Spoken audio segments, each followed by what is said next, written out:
stereotypes that people would just not think that a young black girl would like Beethoven. Mm-hmm. They probably thought, what's wrong? Yeah. Mm-hmm. Well, And white people too. you went to that white school, so that's the problem. You went to fire, so that's the problem. I bet there wasn't a lot of young folks at Pike listening to Beethoven either. No. So that's where you picked up country and western. Right. Mm-hmm. That's right. And I love some country and western music. Not all, but some. I really do. And so because I went to Pike High School before they were fully integrated, that's where I picked those annoying habits up. That's where I got those annoying habits from. And I tell them no. Part of it was because as a youngster I was exposed to it because my mom and my grandma and my great-grandma, they were all domestics. They worked for whites, and whites had the whites they worked for had this stuff in their homes. I'm not saying we went with them. Sometimes when mama couldn't get a babysitter or grandmama wanted to take us to help her out a little bit, right. We would go with her. But me or my baby sister would go with her. And we would do whatever, we help her polish the silver. Yeah, help her work. Did you ever play with the kids? William and Betsy Hunter played. William was my age. Betsy was a little older. She was college, and Ted was a baby. And we would play. Yeah. We would sit and play, but we would play marbles or Rick Rag, stuff like that. We never played anything other than that. No teacher, no doctor, no lawyer. The stuff the kids normally play back in that time, hopscotch, stuff like that. And but because I went to and it was my choice because, like I said, before the 71, you no longer had a choice of where you went to school. Right.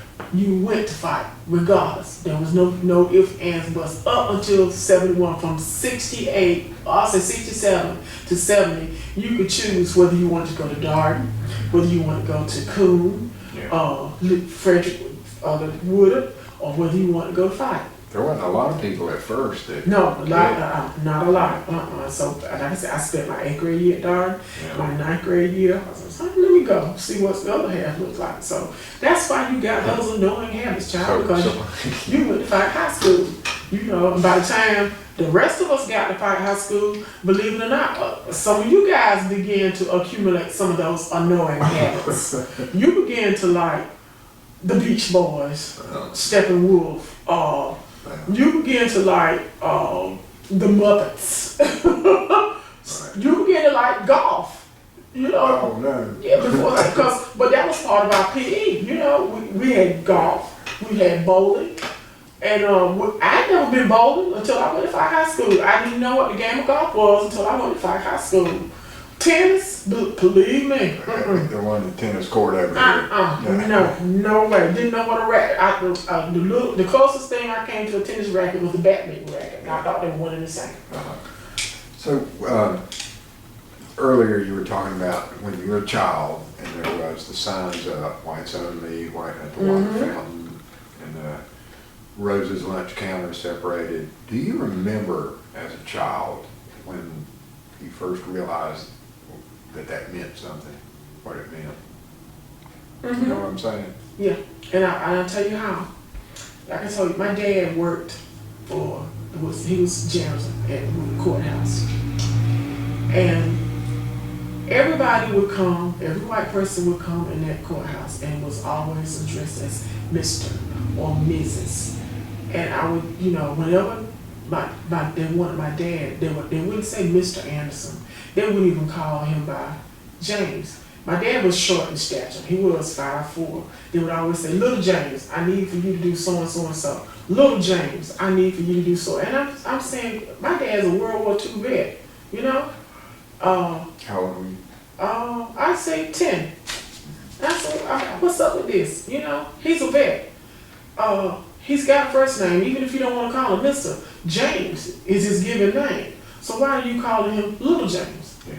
Little James. And at first I thought, okay, because he was short in stature, 5'4" to be exact. Yeah. But then later on, I started to think about, I don't get this. I mean, what is this? Why? What's different about me? you know, some of the girls would come and they would buy candy and they would be treated, I wouldn't say like a queen, but you know, what do you want this sugar? You want that? But when I would go to the counter, it's like, what do you want? Yeah. Or this is all you can have. Right. Or this is for you. You don't get a selection. I'm going to give you what I want you to have. You don't have a choice because you're this little black girl. And I don't think you have sense enough to know what you want anyway. So I'm going to choose for you. And it struck me as odd, you know, as why could Susie go and she said, well, you know, I want that one right there, or I want this one. And she could get it. But when I went, and I may have wanted the same thing, but no, you couldn't do that. That wasn't for you. It makes a powerful impression on a 10-year-old. It scared me at first. It scared me because I wondered, you know, I wondered what was wrong with me. Why? I mean, within myself. What was different about me? I had 2 arms, I had 2 legs, I could live and breathe, cut me, I bleed. What was inside of me that made me different from her? Other than that, my tan was darker than hers. That's all. Yeah. So other than that, why was I different? You know, as a matter of fact, why was my mom being treated different? Or why would you call my dad little? At first, I understood, but then as I got older, you know, he's a mister. He's a World War II veteran. Why you can address him as James if you wanted to, you know, out of respect, because that's his given name, and you know I would understood. But you're younger than my daddy. I remember Sheriff Wayne Gay when he joined the sheriff department as an officer. He would call my dad Little James. And he was young. And he was younger. He was younger. A lot of them, 10 on the police force. James 10. Yeah. Little James. And they were all young guys. And it struck me as odd. Yeah. You're younger than my dad. Why are you calling him Little James? I'm not saying you know, I knew you're not gonna call him Mister. So this is when you kind of Begin to consciousness. See. Begin to see that things were not right. And then, so there was a civil rights movement here. Right. And there was marches. There were marches. I remember distinctly. Did you marching to march? To Colony Theater at the time. We wanted to be allowed to sit downstairs because at the time we could go to the Colony Theater. And it was on Goldsboro Street, Tarboro Street. Goldsboro Street because Drake was on Goldsboro. We could go to the Colony Theater and see any movie we want to, but we were not allowed to sit downstairs. We had to sit upstairs. And if you got anything from the concession stand, and I'll admit, I used to do this too, I'd take my popcorn and throw on the white kids that were sitting down and throw ice down at the white kids that were sitting downstairs. But then we started thinking, you know, I'm just as good as they are, why can't I sit downstairs too? And so Reverend Watkins organized this march. At the church? At the church. Yeah. And he wanted all youth. No, I mean the parents, they could come for support, but he wanted all the youth, and we marched from the church to the Colony Theater because our Congressman Butterfield was in that bunch, Milton Fitch, Toby, who was in that bunch, his sisters, Patricia, Christine, all of us were in that bunch. Yeah. We marched up to the Colony Theater with our little signs. You know, we want to be allowed to sit up downstairs. We did this for a solid week, and then guy said, okay, since you won't allow us to do that, then we'll just stop coming to the theater, period. We just won't come. And so we stopped going, I guess for maybe a month. Yeah. And so that was some revenue that they lost, and so they finally relented. They did. They finally relented and allowed us to sit downstairs. But you know, after we got to sit downstairs, and everybody, the same thing was, we realized, you know, well, maybe we didn't want this because after we got the privilege to sit downstairs, people started throwing popcorn down at us and started throwing ice down at us. The same thing we had done, they were doing it to us now. And we thought it was just something. We marched when Congressman Butterfield's dad wanted to run for city council. And there was a problem with the way the city was divided. The district was not divided correctly. And there was a lawsuit. Robert Haskins, Congressman Butterfield's dad, Reverend T. N. Watkins, one other person, I can't remember, but they filed a lawsuit against the city of Wilson to redraw those lines to allow at least one African American on that city council, and we marched for that. Right? And we did a little march. So how did that feel? Did that, I can imagine a 10-year-old child who starts to see her daddy disrespected over and over, your daddy, over and over. And that I would think, you know. At first I was angry at him. At first. Your dad. At then, because I was wondering, why would you let them treat you this way? Why don't you say something? Speak up. You're a man. You know, why? If they'll do you like that, they'll do my mama like that, or they'll do me like that. So why don't you say stuff and stop this right now, nip it in the bud? I don't understand why you won't speak up. You know. Did you say that to him? No way. But that was my thought. That was, I wouldn't have dared say that. Yeah. But that was my thought. My sister was having the same thought. Well, why doesn't Daddy say anything? Yeah. Why doesn't he speak up? You know.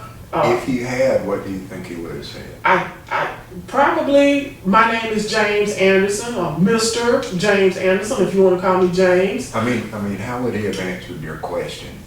He probably would have said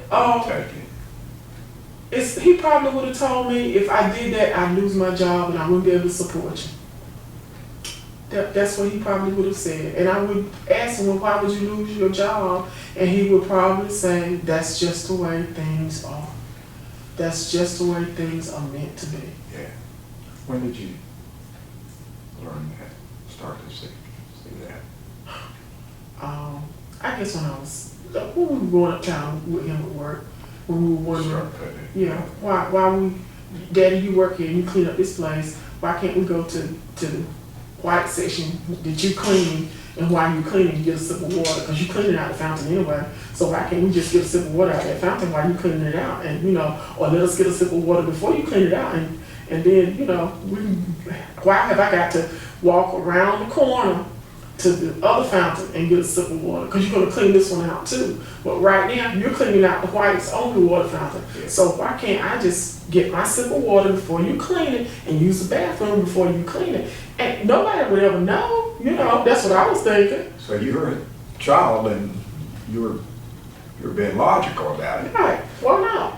But no, that was not, that was. It doesn't make sense. No, you can't do that. He would always say no, and if he saw me going around to even attempt to get some water, he'd say, Alice, hey, you know that. And I'd turn around and go where I was supposed to go, back to the colored side. Or he'd tell my sister, Marilyn Ann, don't you do that. And she'd stop in her tracks and she would do the same thing when we go where we were supposed to go and get whatever. If we had to use the bathroom, we use the bathroom. If we had to get water, we get water. And he did this. I mean, he retired from there. He worked there 35 years. He retired from there. And when we go see him, if we wanted to sit outside, like I said, a little area, cut on one side, right on the other side. If there was no room to sit there, we would sit on the steps. Wait for him to get out work and come on home. Didn't go inside, we just sit on the steps and wait for him. I've found that everybody I've ever asked in the South what their first experience of race was, when they first realized that race meant something. And those of us who started out with segregation, it's a little more stark, I think. But everybody can tell you. And it's always, usually at a young age, and it's always that people can always pinpoint it. It was one time, one place, and I think the reason is because to a child, here's something that just on a grand scale does not make any sense at all. I couldn't to a understand. white child, It didn't really make sense. seeing them talk to your father that way, it's like, but you taught us to respect our elders. Right. That's right. And you better not, like I said, yes, ma'am, no, ma'am, yes, sir, no, sir. Unless it's a black man. That's what white. Right. That's it. And I think me more so because I was so close to the track. So close, I could walk to all those areas where I was basically forbidden to be in. And you didn't do that. Very seldom. Oh, you Very seldom. If my mom or my grandma did. was not with me, I didn't go. I never crossed that track alone. Never. It was Somebody scary. had to be with me. It was just a scary experience. I never, Especially having seen the Klan. right, Over there. I never heard of any ladies getting hurt going across that, but there was always that possibility, and it was always that thought in the back of your mind. When I was pregnant in 1988, the Klan had a rally at the courthouse. In 1988. 1988, as a matter, yeah, because I wanted to go so bad. Yeah. I did. I was 6 months pregnant, and I wanted to go because I had told the children's daddy, I want to go to this rally. I haven't been since I was a little girl. Like, oh great. And he's looking at me like, you must be out of your mind. You're 6 months pregnant and you want to go? And I said, well, you know, the police, they got plenty of policemen. They got National Guard. They got the highway patrol. I mean, everything was well covered. You know, they had roped off a section because there were some blacks that were going to be there to protest. Right.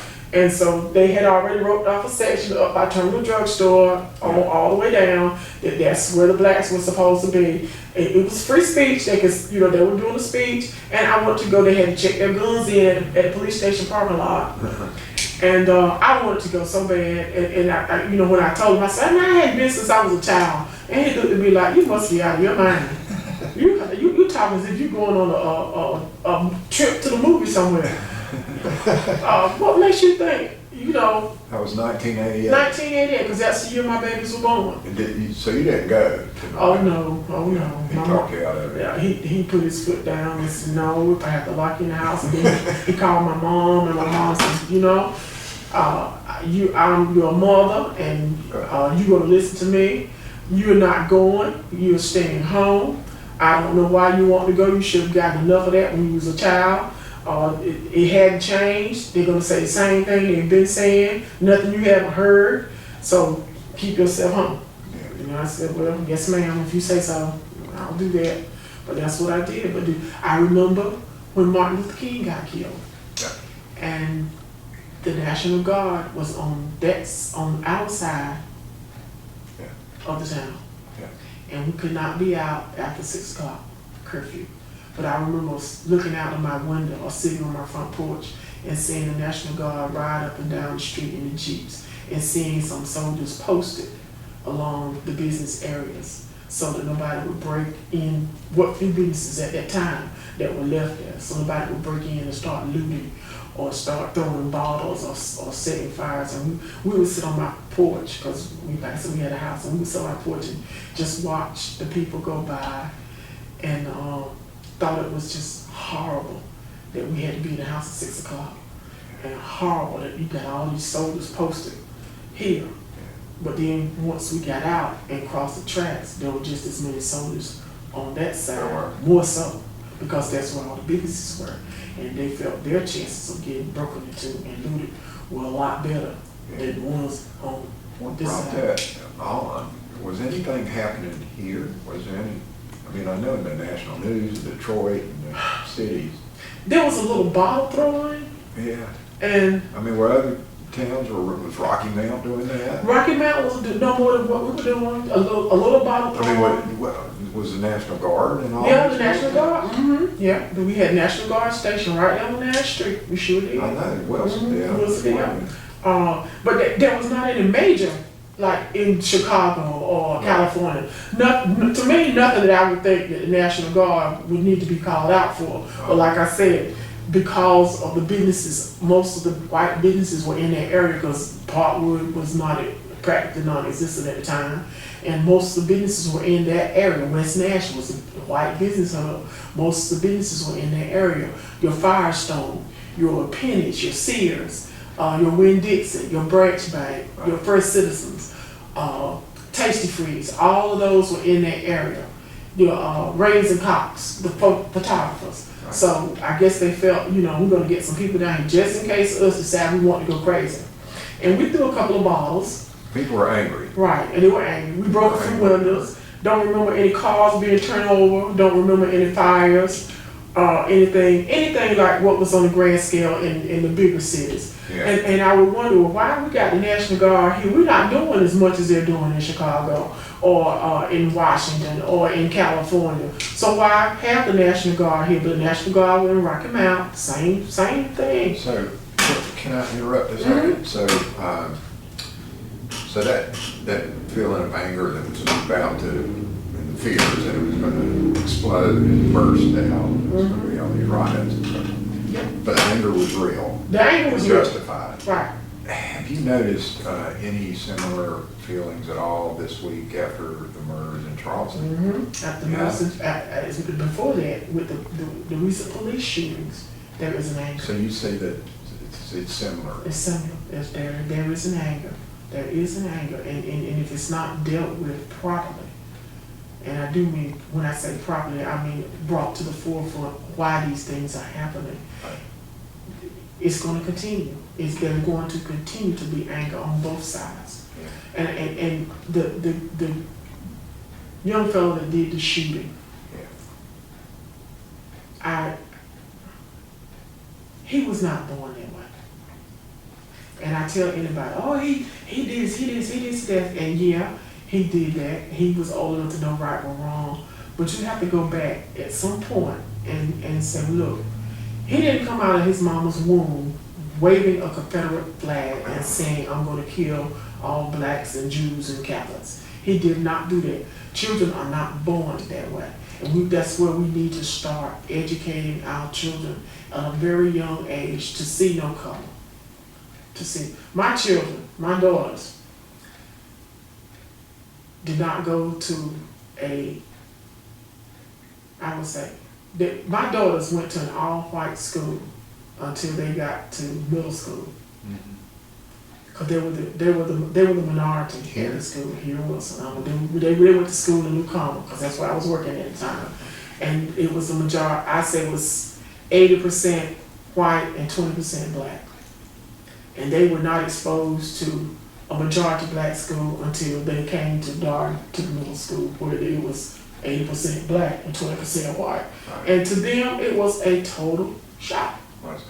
It was a total, to them it was like out of their element because they had not been exposed to some of the things that, the kids were exposed to. Some of the things that, they knew, some of the things they didn't. And I say if we don't start with our young people, educating them now that it doesn't matter what color you are. You have a heart like I do. You have the ability to do like I do. You have every opportunity to advance or succeed like I do, but you have to want it. The young parents these days, they're not pushing that agenda. They're not stressing that agenda. They're just saying, go out here and get money as quick as you can. This is a microwave generation. Quick. And there's some instances, okay, but parents are not pushing it. And until the parents start to push it. Our parents are younger. Yeah. They don't know their history as well as you know more about African American history than maybe my 22-year-old neighbor. And she's got 2 kids. She's got 2 kids. She doesn't know her heritage. She could care less sometimes because nobody has ever sat down and said, well, this is what happened this time. Just like this place. A lot of people know this place exists. They know some of the stories. They know some of the faces. They've encountered some of these faces, but they don't know the story behind them. Nobody's telling them the story behind them. And I'm hoping this is going to be a stepping stone. That's exactly. Mm-hmm. And get them interested in knowing this is where I come from. This is where my beginning is. And until we start pushing that agenda with our little ones, while they're impressionable and while they're haven't built in their minds and had their mind set already that I'm black and I'm gonna be this thuggish mentality, as I call it. Yeah. Well, it's the same thing. But we have to educate the older folks too. Yeah. You can think about the school system. The school system does not teach this history when it teaches U.S. history. And Nope. it still teaches, for example, that slavery ended because a white man signed the Emancipation Proclamation. Right. But there's another That's- way to teach that that's right. story. There It were really is. 180,000 escaped slaves that fought for the North. The Union Mm-hmm. freed themselves, saved the Union, and in fact, a lot of historians now say that Lincoln would not have signed that, That's right. except that he knew that was the only way to win the war. Mm-hmm. And So, then, now look at that story. Who Right. won the war? The slaves who had escaped and freed themselves. but the same thing, about the same time, It's people, not taught that way in right, school. people don't know, there are a lot of people that are unaware that the Confederate Army had slaves. Were in the Confederate Army. There were slaves in the Confederate There Army. was a A handful. handful, yeah, but they They don't were say. marched off. Right, They were slaves. Yeah.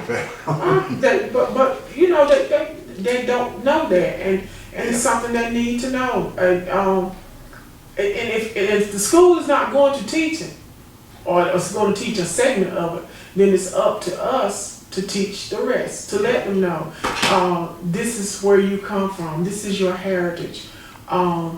I was fascinated, and I've always been fascinated by Nazi Germany. And I'm a teacher. I taught kindergarten. You're all For clear. Okay, go ahead. But I've always been fascinated with World War II and Nazi Germany and Hitler. And I think about the Jewish culture. They start educating their children about the Holocaust early, very early. And so they're aware of their heritage. We teach our kids, yes, you were slaves, Lincoln freed you, and that's it. You may know about Martin Luther King, you may know about Exactly. William Hale, And you only hear about it in February.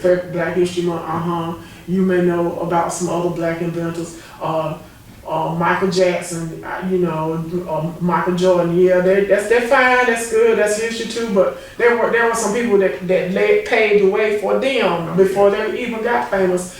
People that you don't hear about, and these are things that you need to know about. Even within Wilson, your leaders in Wilson that paved the way for you. You need to know about them too, and just know where you come from. So in the slavery is usually taught as with a sense of shame. But the fact is, if history were taught as it really happened, there was always staunch resistance. There was always, W.B. Du Bois documented this, there was just massive waves of runaway. He called it a mass strike. Right. Runaways escaping, or theft. I mean, the law would call it theft, but if you're owned, I wouldn't call it theft if you're taking the owner's pig. Right. I mean, that was common. They would. So if we looked at slavery in terms of the massive resistance that black people who were enslaved were doing, it could be a source of pride. It is. And it leads into the modern incarnation of the civil rights Right, movement. but you have to take the time to look at It it. makes what we would, America has never come to terms, as some theologians have said, with its original sin. Mm-hmm. And we have never had the conversation like they tried to have in South Africa. Right. We just never, and we pretend like it didn't happen. It's gonna all go away. Like, it's like you beat a man down in the street, you're beating him, you're hitting him. Finally, you see the light and you say, I'm not going to hit you anymore. And I go away. You go away. And I look over and say, well, why didn't you get up? Forgetting that I've been beating you for the last 3 hours. You're a little bit bruised. Why am I not there helping you up? That's right. I think it's... Why don't those people get over it? How many times have you heard that? I've heard it all my life. I think any culture. And so that's where I think we are now. I think that's the edge of the movement. If you start, and I think we should study each other's cultures too. Yes. Because I like I said, I've been interested in Germany. I just recently started to look into the Japanese that were interned during World War II here in the United States. Yeah. And at first when I heard it, I said, you gotta be kidding, this didn't happen. But then looking at some PBS specials and some documentaries that they did on the National Geographic, I can't believe a country so advanced could still be so caught up in the, I won't say the cave era as far as race is concerned. Yeah. Those were Japanese Americans. Right. They weren't, yeah. They weren't Japanese per se, just Japanese Americans. We need to know, we need to tell each other about each other's, the things that we've accomplished. I need to brag on what we've accomplished. The Indians, how they produced a code during World War II. Yeah. We need to know, the Navajos did a code for World War II that helped us win the war with the code that the Germans couldn't crack. You need to tell everybody your little piece of the melting pot. And if you tell everybody puts their little potato in, or the little carrot, or the little piece of stew beef and stir it all together, it will make the best stew possible. That's great. Yes, it would. It would be so much richer. So much richer. It tastes so much better. Mm-hmm. It really would. And we wouldn't be afraid. No. Wouldn't be afraid of starving. Wouldn't be afraid of each other. Wouldn't be afraid of each other at all. I think we probably should knock off for now. That's fine. I'm going to get back and close up the library, but I appreciate all this time. I'm glad. If you need more, let me know. I'll be more than happy to. It's been a pleasure. It really has.